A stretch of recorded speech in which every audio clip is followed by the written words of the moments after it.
كتير من الآباء والأمهات بيشتكوا إن عيالهم على طول الوقت بيتخانقوا، بس الحقيقة إننا نقدر نخلي العلاقة بين الإخوات أقوى عن طريق 3 أسئلة بس، والأسئلة دي بسيطة جدا بس هتغير الجو تماما بين الأولاد وبعضهم.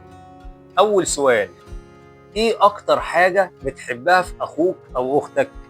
الفايدة من السؤال ده يا جماعة إن هو بيخلي الطفل يفتكر المميزات بدل العيوب، ويشوف أخوه بنظرة إيجابية، وده بيزرع بينهم مشاعر تقدير واحترام. السؤال التاني: لو أخوك أو أختك محتاجك في إنك تساعده، تحب تساعده إزاي؟ طيب الفايدة من السؤال ده يا جماعة بيعلم الطفل قيمة التعاون والمساندة، ويخليه يحس إنه سند حقيقي لأخوه. طيب السؤال التالت: إيه هي الحاجة اللي نفسك تعملها مع أخوك وتخليكم مبسوطين مع بعض؟ الفايدة من السؤال ده بيخلق فرص إنهم يعملوا أنشطة مشتركة مع بعض، ويعيشوا ذكريات جميلة سوا بدل الخناقات اليومية اللي بنشوفها كل يوم.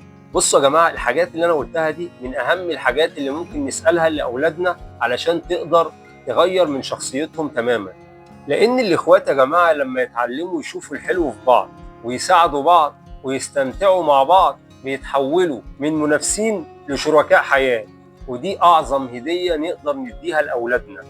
وهستناكم تقولوا لي رد فعل أطفالكم إيه لما سألتهم الأسئلة دي.